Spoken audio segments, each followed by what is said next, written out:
Kung flu, yeah.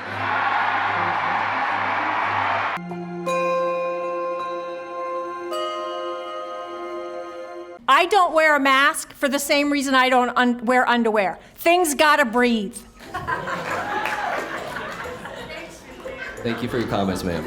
And they want to throw God's wonderful breathing system out the door. You're all turning your backs on it. In the beginning, God formed man out of the earth and breathed his breath in him, and he became a living soul. Where do you derive the authority to regulate human breathing? What you say is the political dogma that they're trying to shove down our throats on every commercial, in every store, and it's disgusting. Every single one of you that are obeying the devil's laws are going to be arrested. And you, doctor, are going to be arrested for crimes against humanity. Let me ask you all, do you believe you're God? Do you believe you can override God's divine plan for our lives? You're removing our freedoms and stomping on our constitutional rights by these communist dictatorship orders or laws you want to mandate.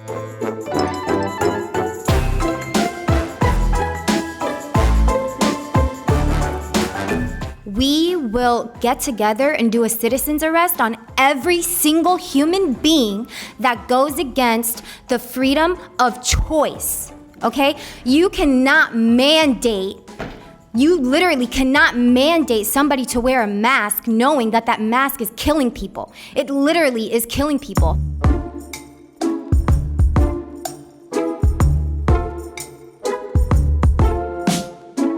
Every single one of you have a smirk behind that little mask, but every single one of you are going to get punished by God. You cannot escape God. You cannot escape God. I'm gonna say that again. You cannot escape God, not even with the mask or 6 feet. Okay? 6 feet, like I said before, is military protocol. You're trying to get the people to train them so when the cameras, the 5G comes out, what? They're gonna scan everybody. We gotta get scanned, we gotta get temperatured. The kids have to go to school with masks. Are you insane? Are you crazy? I think all of you should be in a psych ward right the heck now. Much of our communication is nonverbal, which includes facial expressions, gestures displayed, and the physical distance between the communicators. How will young children be able to know who the dangerous deviants are, like pedophiles and people in the human sex trafficking? You did not listen to we the people. I would die for that country. I would die for the Constitution. And you know what? You disgrace me. You know why? You did not listen to we the people. You made your decision. I haven't worn a mask yet. I'm not wearing it today. Besides, despite what you guys do up here today, I'm not wearing one tomorrow.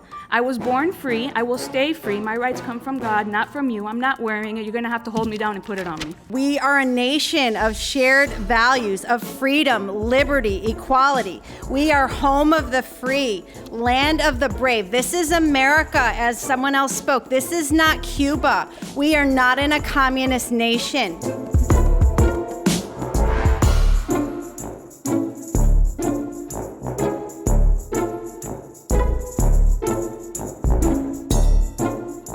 And I say Trump 2020, and I hope every one of you gets voted out who votes for a mask here today. Shame on you for voting for a mask.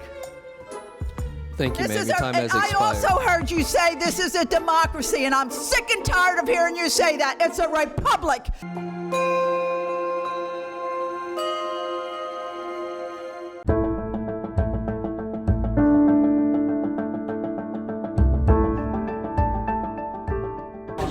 Excuse me, is a manager here? Yes, I'm a manager. You are? Okay.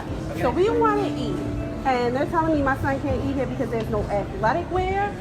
He's not. And it's kids out there with tennis shoes on. I don't understand what the problem is. Is that right there? Who told you that? There's a guy up there, and we came back here and talked to him twice. And he told me my kid cannot eat here because he has no athletic wear, but it's... Unfortunately, that's my boss, so... Okay, can you tell him to come out here and tell me that? Did he not already tell you this? No, but I'm going to have him tell me again. Little boy got athletic shorts on and shoes on. It's the same. It's a little little girl over here to get the same shit money he gets.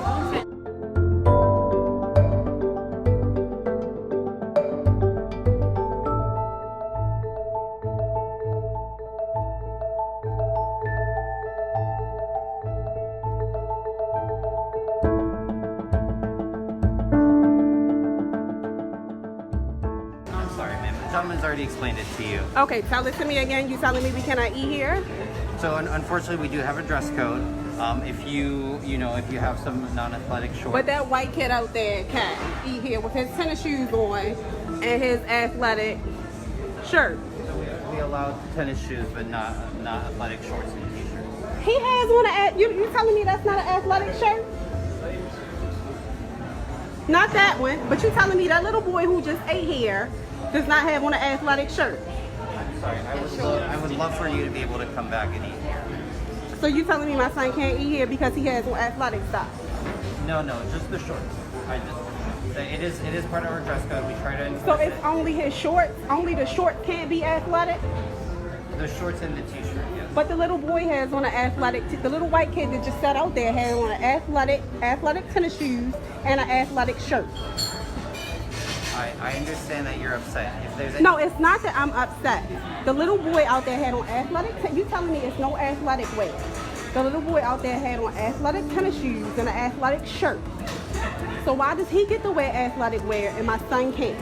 I would love for you to be able to come back. You live close enough for your son to change? No, I don't. I just want to know why it's different for my son. I understand how you feel. I don't want you to sympathize with me. I just want you to tell me why it's different for my son. I'm not looking for sympathy. I'm just asking you why it's different for my son. I understand. Then that little kid that was out there with athletic tennis shoes and... The t-shirt that the little kid was wearing, we don't consider that to be athletic t-shirt. Why? Honestly, I did not get a good look, but it looked like a regular t-shirt. I have a video. Do you want to see it? If you would like to show it to me, I'm happy to look, but I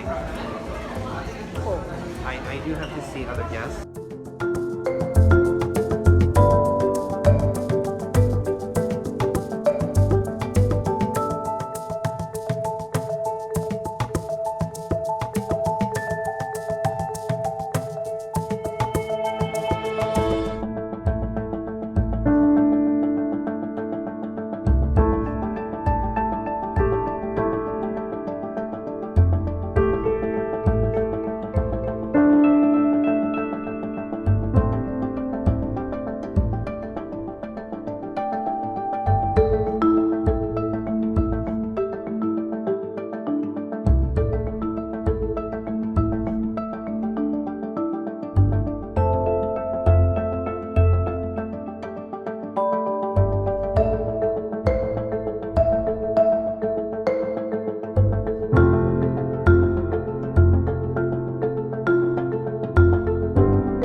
Video is spreading like wildfire over the internet. It shows African-American men being escorted out of wolf chase over the weekend. I was going to the mall to a cell phone store and noticed a white male security guard trailing some young men who appeared to have just come into the mall like he was a cat after mice. McKenzie says when he asked the men why they were being escorted off the property, they said it was because they were wearing hoodies. I took this picture of the Code of Conduct policy at the mall. It states that people must wear appropriate clothing. There is no specifics about what type of clothing is banned.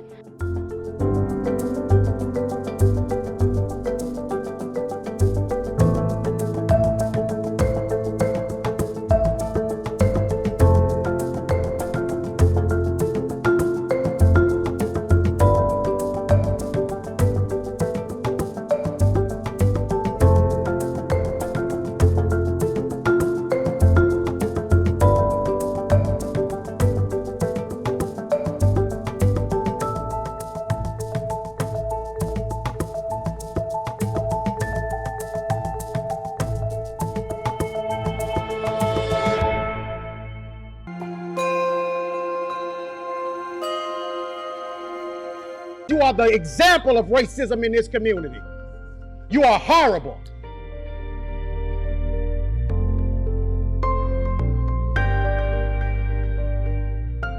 So I had intended to get up here and talk about how racist Robert E. Lee was, but I'm gonna talk about you, Connie. Sitting over there shopping while we talking about Robert E. Lee. This is a picture of you shopping while we talking about racism and history in this country. Only white members of this board got up while we were up here talking too, because you don't give a damn, and it's clear. But I'm gonna tell you what the slaves, my ancestors, said about Robert E. Lee, since you don't know history, sister. Let me tell you that they said when he got the plantation, after he got off the field where 27,000 people died at Gettysburg, Connie, Robert E. Lee was a brutal slave master. Not only did when he whooped the slaves, he said, lay it on them hard. After he said, lay it on them hard, he said, put brine on them so it'll burn them. That's what Robert E. Lee did. And you set your arrogant self in here and sit on there shopping while the pain and the hurt of the people of this community is on display, because you don't give a damn and you should resign. You should have resigned 2 weeks ago when you got on TV and said foolishness, and you should walk out of here and resign and never come back, because you are the example of racism in this community. You are horrible.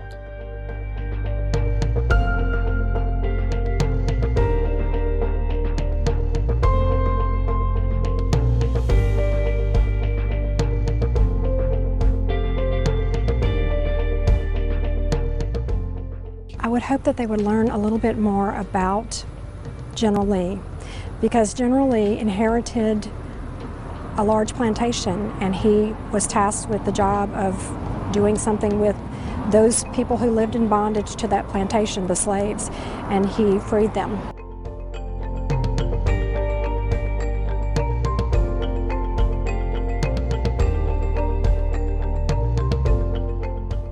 Now to the rest of the board. You have an obligation to the people of this community, and 81% of them are black. And do you need a Klan rally outside, Mr. Goday, before you end it? Because holding it up means that you put that building in jeopardy. You do, sir. Because all over the country, they burning stuff down. And black folks in this city have stood with protesters. I ain't seen you elected officials out there with them, making sure that nothing goes south in Baton Rouge. It's been folks in this community who give a damn. Not just when it's comfortable, but every time. And 4 years ago, we came down here. Mr. Drake, they say you're a good man. Be a good man. Black folks say you're a good man. White folks say you're a good man. Your legacy is attached to tonight, brother. Your legacy. Now, let me say to the black members of the board, it's the most solidarity I've seen out of y'all in forever. Let's keep it at. Let's stand on this moving forward, because we don't need to apologize for Connie, Evelyn. She showed you who she was when she was sitting next to you while you were talking shopping. You don't need another example. Now, when do we as Baton Rouge stop being in 1856? If you want to name the building after somebody, how about PBS Pinchback, the first black governor of the state of Louisiana, when he was governor during Reconstruction? You want another name? Oscar Dunn, who was the lieutenant governor of the state of Louisiana in the 1860s, that gave the right for Darius Landis and Don Collins and Evelyn Ware Jackson and Tremel Howard to get here. You want to name it after somebody from Reconstruction? Name it after the people who fought for abolition of slavery. If you want to name it after somebody, honor the right people, the people who are on the right side of history. But it's your ancestor that the school is named after. So you're holding on to your heritage. But we built this joint for free. And we done begging you to do what's right.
we've left untouched the biggest segregation of all, that overwhelms everything else and hangs over our entire society, and that is that every metropolitan area in this country is residentially segregated. I've lived in many of them. There are clearly defined areas in every one that I've lived in that are all white or mostly white, or all African American and mostly African American. And all of us accept this as part of the natural environment. It's not we think it's a good thing. We say it's too bad, but we think it's sort of natural, normal, something we accept. It's not that we've tried to do anything about it and have failed. We've never even tried. And so in order to rationalize to ourselves our failure to undo it, we've adopted the national myth. And that myth is pervasive. It's pervasive across the political spectrum. The liberals and conservatives hold it. The blacks and whites hold it. The name of that myth is we have de facto segregation. Not something that was created by government like all the other segregations that we undid in the 30s, 40s, 50s, and 60s, but this is something that sort of just happened by accident. It happened because people like to live with each other of the same race. Or it happened because private actors, whether they were real estate agents or bankers or private citizens, discriminated in how they sold or rented homes. Or it happened because African Americans happen to be poorer than whites on average, and therefore they can't afford to move to middle-class communities. De facto segregation is an utter myth. There is no basis to it whatsoever. The racial segregation in every metropolitan area in this country was created by racially explicit government policy designed to create racial boundaries, designed to ensure that African Americans and whites could not live near one another, with policies that are so powerful that they still determine the racial landscape that we see in cities all over the country. Just like we have the myth of de facto segregation, we also think we know what public housing is. It's a place where poor people live, where lots of mothers with children, single parents with children, lots of young men without access to jobs in the formal economy, acting out, engaging in oppositional behavior that attracts attention to the police and a cycle of violence that we've seen in so many places. That's what we think of as public housing. But that's not how public housing began in this country. Public housing began in this country as a program for middle-class, working-class families. During the Depression, poor people were not permitted into public housing when public housing was first created. There was a housing shortage, and public housing was created for people who could afford to pay the full rent in housing, and they did in public housing, but for whom there was no housing available. Everywhere, the Public Works Administration and the other federal agencies that succeeded it created segregated public housing, separate projects for African Americans and whites in cities all across the country, frequently segregating neighborhoods that hadn't previously been segregated, that were integrated.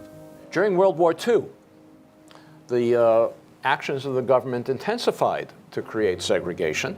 They intensified because throughout the country, hundreds of thousands of workers flocked to centers of defense production, of war production, to take jobs that hadn't existed during the Depression. And the migration of workers into centers of defense production overwhelmed frequently the communities where they were working. The federal government had to build housing for these workers if it wanted the ships to be produced. For the African Americans, they built the housing on temporary housing because the explicit goal of the housing was that African Americans after World War II would leave and go back to the South. So they built temporary housing for the African Americans along the railroad tracks and near the shipyards, and they built more stable housing for the white migrants in the white residential areas. Very soon after that, in the mid-1950s, a development occurred everywhere in the country, which was systematic, similar, and widespread. And that was that suddenly all the white projects began to develop large numbers of vacancies. All the black projects began to develop long waiting lists. And soon the situation became so untenable, so conspicuous. You couldn't have projects in the same city, some of which were virtually empty and the other of which had long waiting lists. The federal government and local housing agencies opened up all projects to African Americans. And then at about the same time, industry left the cities. Fewer and fewer jobs became available to the now increasingly and soon almost all African American population in the public housing. The population could no longer afford to pay the full cost of its rent, so the government had to begin subsidizing public housing. Maintenance declined in the projects. Prior to this, maintenance workers lived in the projects. They were paid good salaries and lived in the projects. Upkeep declined. the projects became vertical slums that we came to associate with public housing today. Another federal program that was perhaps even more powerful in creating racial segregation, and that was a program of the Federal Housing Administration designed to move white families out of urban areas into single-family homes in the suburbs. At a racially explicit basis, we created a white noose around every urban area with federally subsidized single-family home subdivisions. These were giant subdivisions in many cases. The most famous of them, I'm sure you've heard of it, is Levittown, east of New York City. 17,000 homes in one place. What bank would be crazy enough to lend a developer the money to build 17,000 homes or 15,000 homes in one place for which he had no buyers? We were in a suburban country at that time. People thought the whole idea was lunacy. Who's going to want to live in a single-family home when they can live in the city instead? Any of these developers, the only way they could get the capital to build these giant subdivisions was by going to the Federal Housing Administration, submitting their plans for the development, for approval of the construction materials they were going to use, the architectural design, the layout of the streets in the subdivision, and an explicit commitment not to sell a home to an African American, required by the Federal Housing Administration. The Federal Housing Administration even required, as a condition of these guarantees, developers like Levitt to place a clause in the deed of every home prohibiting resale to African Americans or rental to African Americans. These deeds still exist in these homes today. They're no longer enforced, no longer enforceable, but they're still there. What was the consequence of this? Well, those homes in those days, in all of these suburbs, they sold for $10,000 or less, $8,000, $9,000 a piece. In today's money, that's less than $100,000, probably $90,000. African Americans who were prohibited, not that they didn't want to, not because they didn't like living among whites, they were prohibited from moving into these suburbs, and they could easily afford to do so. Any working class family can afford to buy a home for $90,000, roughly twice national median income. Those homes and developments like that now sell for $300,000, $400,000, $500,000 and more. The white families over the next couple of generations gained, you can do the arithmetic, $200,000, $300,000, $400,000, $500,000 in equity. They used that equity to send their children to college, to take care of medical emergencies, to take care of economic downturns, most importantly, to bequeath it to their children, who then had down payments for their own homes. African Americans who accumulated none of that wealth as a result of this federal subsidy had none of those abilities. Today, nationwide, African American incomes are on average about 60% of white incomes. African American wealth today is 10% of white wealth. That enormous disparity between a 60% income ratio and a 10% wealth ratio is entirely attributable to unconstitutional federal housing policy practiced in the mid-20th century that has never been remedied. It's a constitutional violation, and of course it determines the ongoing racial inequalities we have today.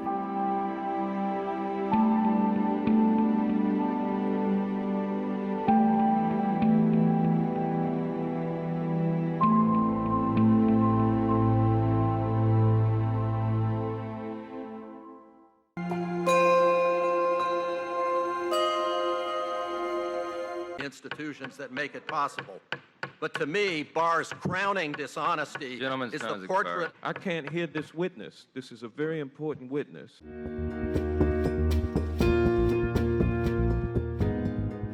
Barr's own role in the events in Lafayette Park come quickly to mind. So does his practice of regularly shrouding himself in the rhetoric and trappings of the rule of law, even as he desecrates and undermines the institutions that make it possible. But to me, Barr's crowning dishonesty is the portrait of Edward Levy that a recent New York Times article showed hanging on the wall of his conference room, as though the current incumbent has Regular order. The witness will conclude. Regular order is right. We're way beyond regular order. The witness will continue. Can I have one more sentence, Your Honor? By all means. Okay. But to me, Barr's crowning dishonesty is the portrait of Edward Levy that a Mr. recent Chairman, I would New York ask Times that the sergeant at arms be called upon to stop the disruption of this meeting. I can't hear this witness. This is a very important witness. Yeah, well, he's way beyond And the his chair time. has And if the there are no authority- rules about when chair people has can the talk, authority, does there's he no not? rules about when you can make noise. The gentleman makes a good point, and the chair will enforce the 5-minute rule. Witness will proceed. Chair is not enforcing the 5-minute rule. The witness will conclude. Mr. Chairman, this is outrageous. Do you have no respect for the rules whatsoever? The witness will conclude. He's 2 minutes beyond concluding, and you don't let us have that kind of time. I understand family matters, and by the way, I'm grateful to my wife for sticking with me for 42 years today. And there are family matters. Yeah, she's a lot more fair than we're getting around here. But so 42 years. Thank you, Kathy. You gavel down immediately. You're being grossly unfair. This man had a written statement, and he knew to cut it to 5 minutes. He couldn't do it. Either we have rules or we don't. The gentleman will suspend. The witness will conclude. Thank you. Well, then In we closing, can keep making it needs noise. to be said that Bill Barr does regularly lie in ways that impact official action. Mr. Chairman, there's not order in the room. There's a banging. No, That's there's certainly not. disrespectful. Mr. Chairman, would you have Gene Krupa removed? The witness will conclude. Parliamentary inquiry, Mr. Chairman. Mr. Elias. Parliamentary inquiry, Mr. Chairman. Mr. Elias. Parliamentary inquiry, Mr. Chairman. Mr. Elias. Parliamentary point of order, Mr. Chairman. There is no point of order. How do you know I've not said one? Here we go again. The gentleman is completely out of order, Mr. The Chairman. gentleman will state his point of order. Point of order is according to the House rules, a House chairman cannot capriciously determine the 5-minute rule at the whim of what he wants. It has to be fairly and impartially applied. That is the spirit of the House rules, and that is not what has happened. Apply it fairly. We are applying the 5-minute rule as provided by the House rules. So you're ruling on my point of order?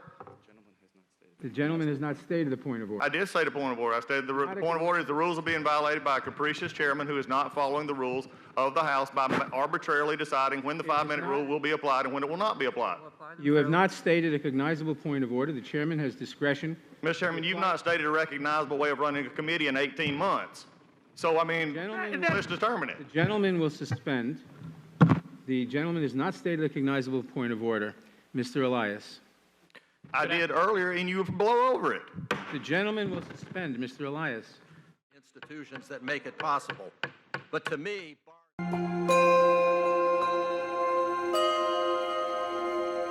You all are white males. You never lived in my shoes, and you do not know what it's like to be an African American male. Who in the hell do you think you are?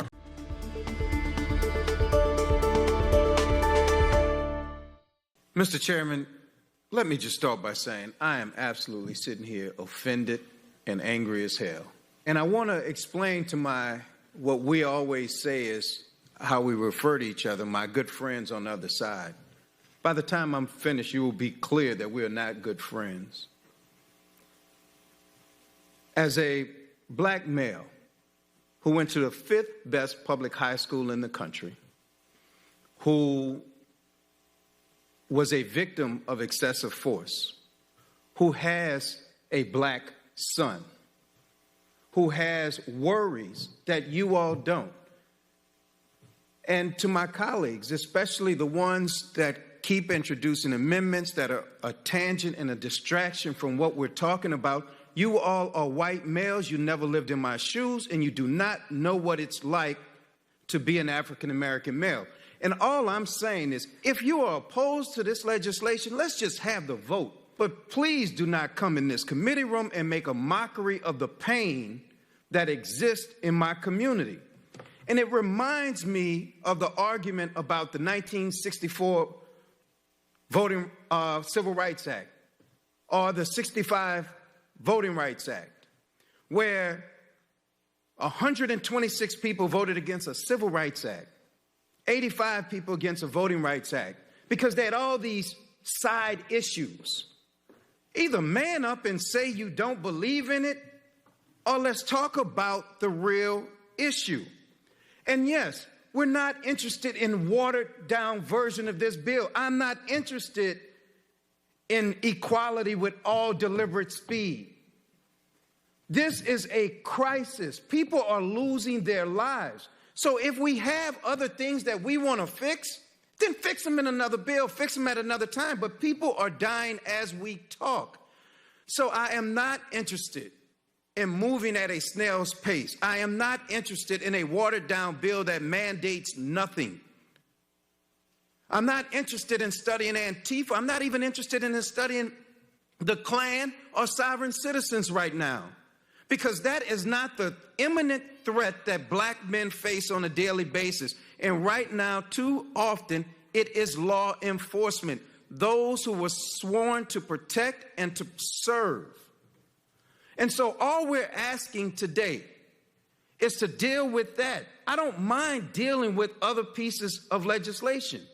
I don't mind dealing with other issues that you all may have. And what I don't want to leave this conversation with, and why I'm speaking now instead of later, is because I don't want you all to leave here saying, well, we didn't know.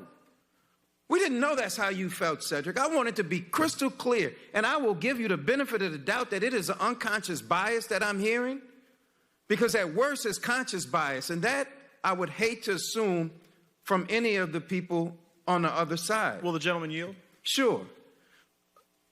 I appreciate your passion. Are you suggesting that you're certain that none of us have non-white children? Because you reflected on your black son and you said none of us could understand. Matt, stop. I'm not about to get sidetracked about the color of our children. We're talking about black kids. I reclaimed my time. You said that I reclaimed my time. I know. You want the discussion? I know that the gentleman reclaimed his time. I said I reclaimed my time. I already know that there are people on the other side that have black grandchildren. It is not about the color of your kids. It is about black males, black people in the streets that are getting killed. And if one of them happens to be your kid, I'm concerned about him too. And clearly I'm more concerned about him than you are. So let's be clear about that. You're claiming you're more concerned for my family than I do? Who in the hell do you think you are? Gentlemen, if the shoe fits. You don't know how much we care about our families. Kick, dog, holler. You should take those words down. I know you care about your family and love your family. The gentleman will suspend. The gentleman will suspend. The time belongs to the gentleman from Louisiana. Cedric, would you yield? Was that a nerve? Yeah, you damn I yield right to the gentleman from Louisiana. I say this honestly. I appreciate you yielding. You are my good friend, and we hail from the same state, and I respect you, and I love you. And I say this honestly. If all that you said is true, and I believe it is, then why didn't the Democrats allow us to assist with this? Why draft a bill in the dark of night in a back room somewhere and then present it to us whole cloth? If you really wanted us to work together, and we want to, why not give us that opportunity? Do you have an answer for that? You know, I do have an answer for that. Because you all were in charge for a while. We've been in charge for a while. I have been singing the same song since 1991. People on the streets right now are demanding action right now. We saw what was just presented in the Senate. It was a watered-down bill, and right now this is a national crisis. And we don't want to move with all deliberate speed. So those ideas that are good, we are willing to meet and to talk about. And the author of the bill, Ms. Bass, Congresswoman Bass, has indicated willingness to continue to work as we go forward. But as of right now, this is a critical emergency for people in this country. And I just think that we should not debate everything from Flynn to all this other stuff. We know what we're talking about in here. Let's vote it up or down. Time of the gentleman has expired. For what purpose does Ms. Lesko seek?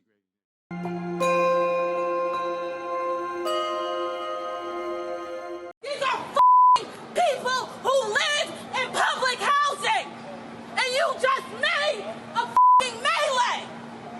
You took down bus routes. There are people who live in this neighborhood who have to go back uptown to work, and you are here profiting off of our pain. So you protest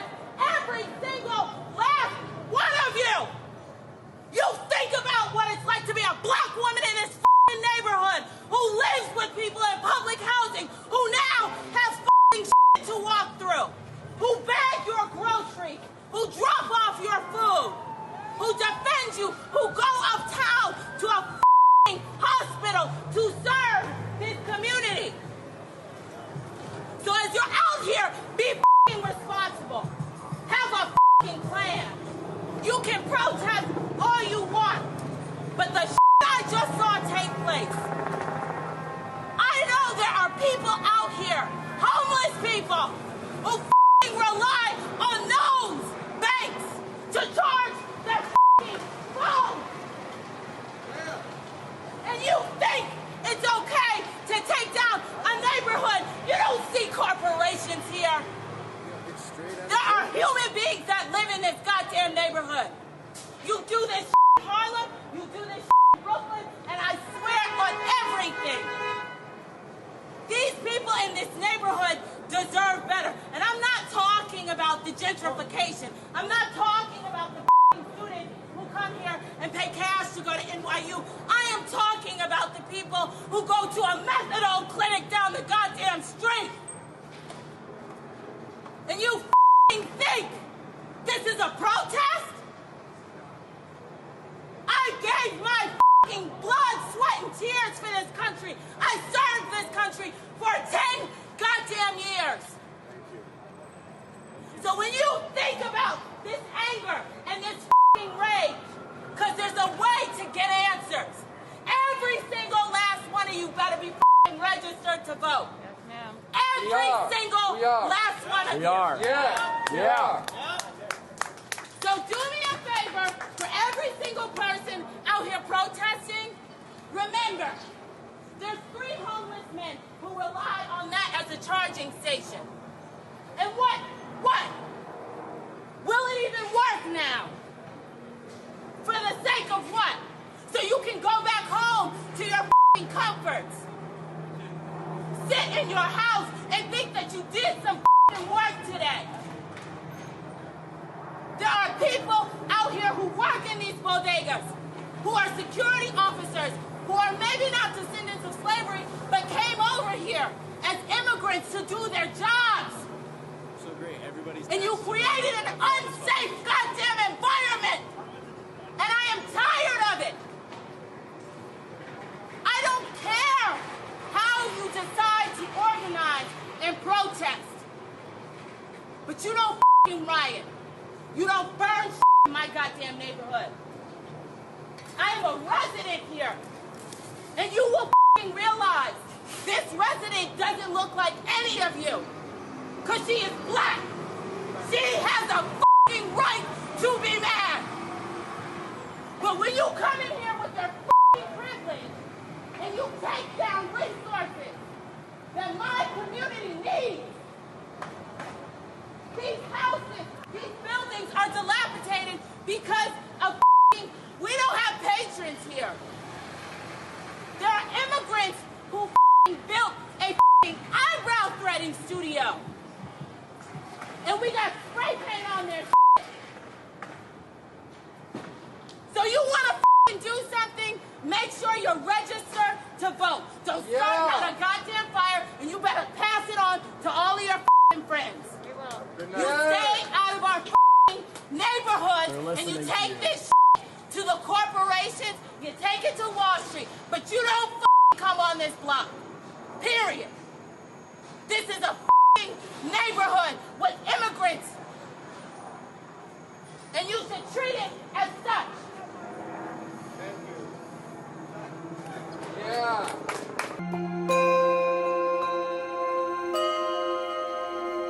America is a great country. And America is a country that was founded on the premise of white supremacy and white superiority. I know you have heard in this entire debate, well, there's a difference between heritage and hate. And there's a difference between Southern culture and slavery. And the monuments are celebrating heritage. They're celebrating culture. They're celebrating Southern pride. And people have understood these code words for a long time. So, I grew up in Memphis, Tennessee. And what greets me as a citizen of Tennessee when I go to my state capital in Nashville, where my grandparents lived? Nathan Bedford Forrest. Well, he made a fortune in Memphis as a slave trader, and he was the original Grand Wizard of the KKK. He led a Confederate massacre of black soldiers and white soldiers, American soldiers, during the Civil War. And this monument wasn't put up in 1865 or 1866 with people saying he's such a hero, we have to recognize him. This monument was built in 1970, 2 years after Martin Luther King was shot in the neck just down the road from Nashville, Tennessee. And we'll come to that timing as we go through this, because the timing of these monuments, I think, suggests something that's very important in terms of understanding what they're about. When were these monuments built? There were 2 spikes between the end of the 1800s and about 1921. What else was going on at the exact same time in America? The fact that this was normal, the fact that this was behavior that didn't really shock anybody, tells you something about how deeply white supremacy has been ingrained into American culture. 1921, the black community in Tulsa, Oklahoma was one of the most prosperous communities in America, and the whites there decided they weren't gonna have it. So they simply burned it to the ground. Almost 300 people killed. That's what was going on at the exact same time. Was this explosion of Confederate monuments, an explosion of thanks and praise for people who had done nothing other than fight to maintain white supremacy and slavery.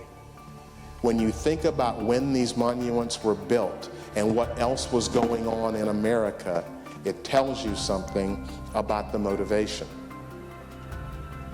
So how about that second, 1947 to 1968?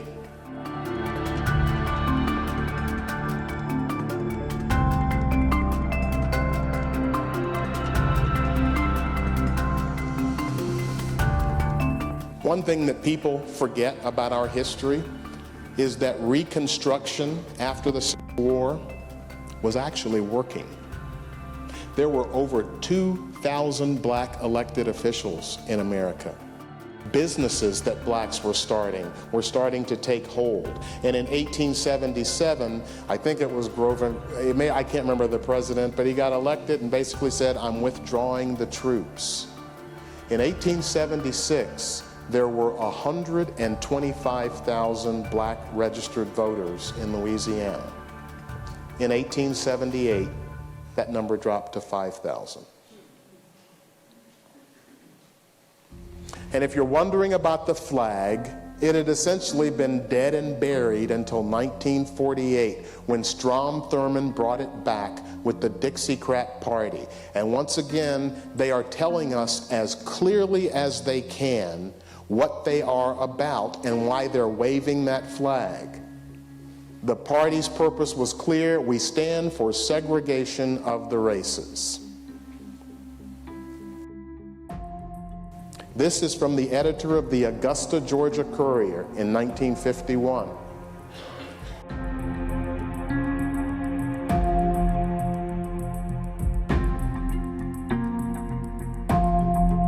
Folks, they are saying it as plainly as they can.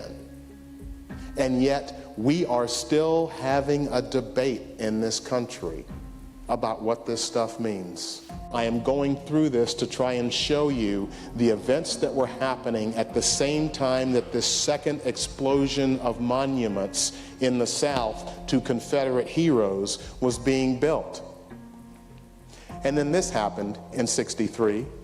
Segregation today, segregation tomorrow, segregation forever, and just a few weeks later, the Confederate flag was flying over the University of Alabama. And in September of 1963, these 4 girls got blown up in this church. This was the young girl that survived. These are the faces of people watching the bodies being taken out of the church. This is what was happening as the second explosion of Confederate monuments was happening in America. So some of these statues are coming down. They're being removed in the dark of night because the city officials don't want to remove them in the day because there might be disputes, there might be violence, there might be fighting. My only point is this: there is a movement in America that has not been in existence in my lifetime. I was 11 years old in Memphis when King was shot and killed, and I was young, but I was old enough to know enough. And what I'm telling you is the discussions about racial equality that were going on then are nowhere near as deep, as intense, and as revealing as the discussions that are going on today. As scared as I feel and as frustrated as I feel with what's going on in this country, there is a part of me that says we are on the cusp of something. This is a freaking tipping point. And it is going to go one way or the other. Taking down these monuments will not cure the problem, but it is at least an indication that we are ready to deal with the truth.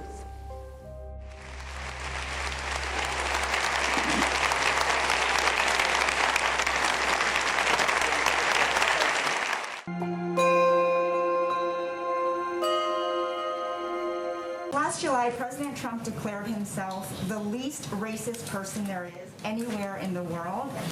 Why does he use racist phrases like the Kung flu? The president doesn't. Kung flu, I can name 19 different versions of names.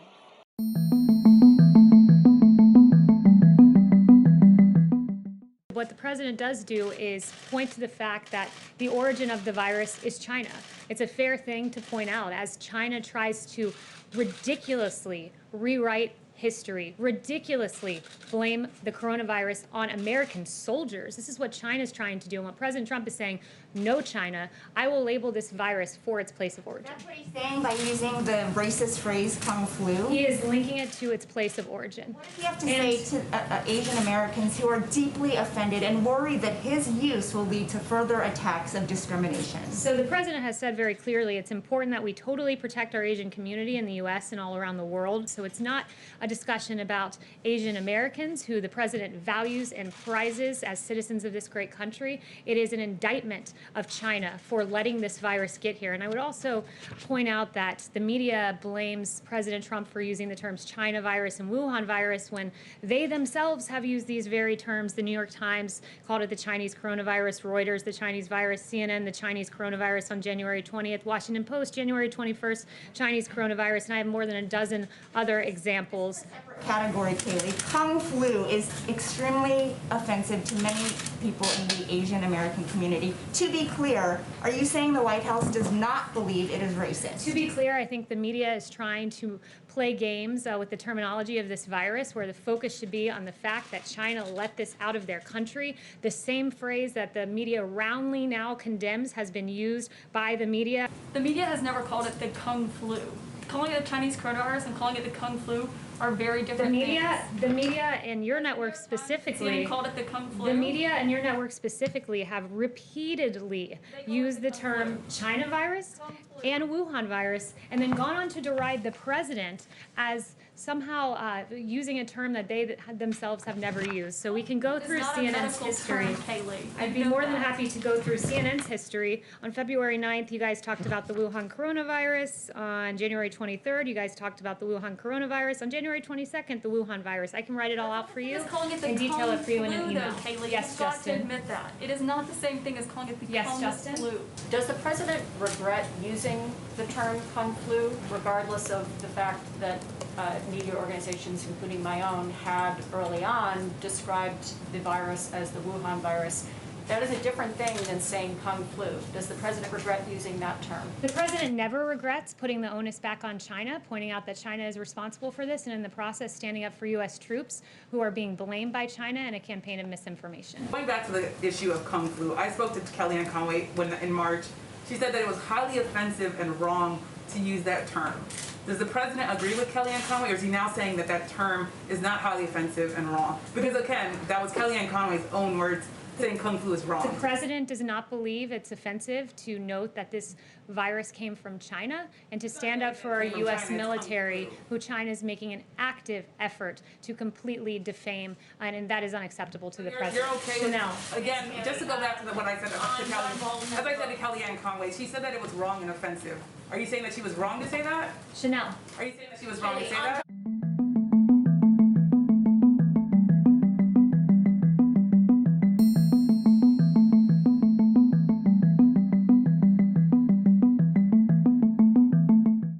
A person at the White House used the term Kung Flu. My question is, do you think that that's wrong, Kung Flu? And do you think using the term Chinese virus, that puts Asian Americans at risk, that people might target them? No, not at all. I think they probably would agree with it 100%. It comes from China. There's nothing not to agree. Okay, how about last question?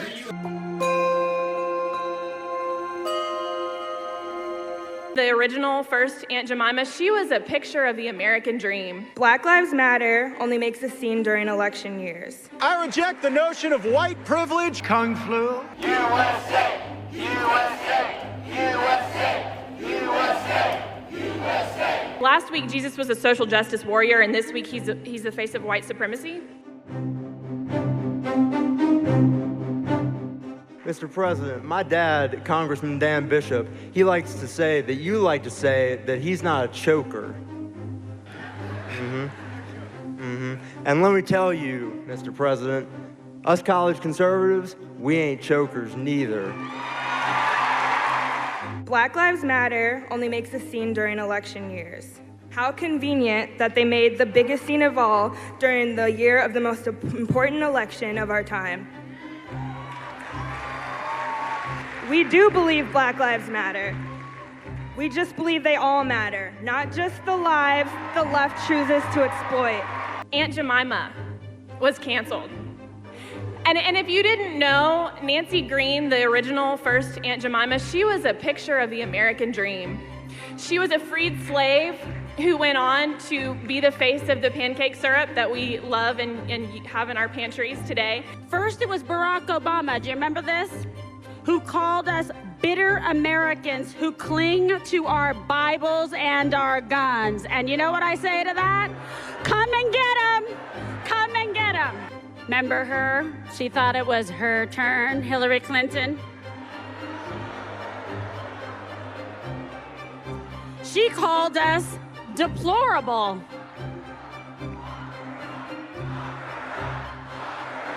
President Coolidge also said that as Americans, we are the peers of kings. And I don't think it's a bad thing if we start acting like it. Some might call that male privilege or white privilege. You know what? Those terms are just racist terms to try to tell people to shut up, and we're done being quiet.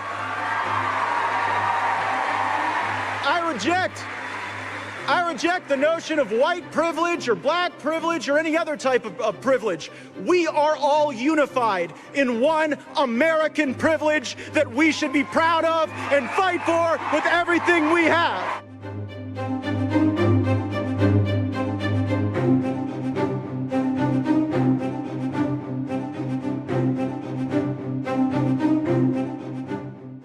November 3rd is a big day. Get out, get the parents, get the friends, get the husband, get the wife, get everybody.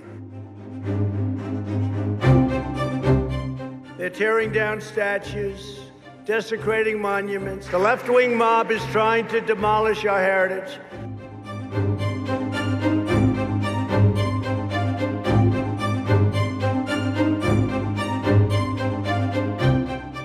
We've installed these units, and it kills 99.9% of COVID within 10 minutes. You can know when you come here, you'll be safe and protected.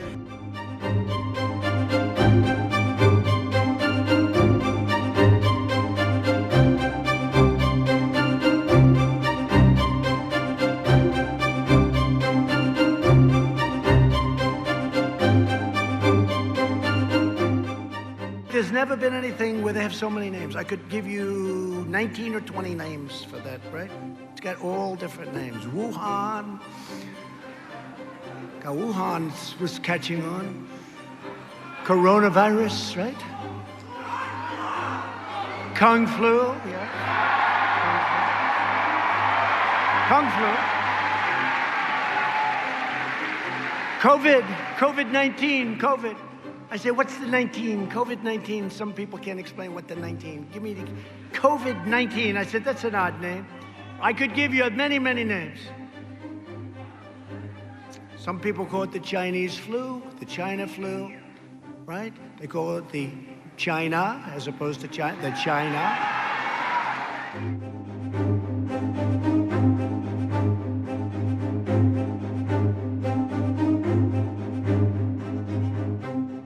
I personally believe Donald Trump hasn't even begun to show us what he's capable of in terms of uniting our party.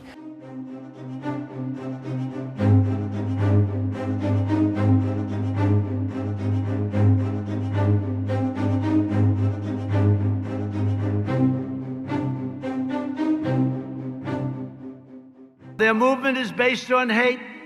Ours is based on love.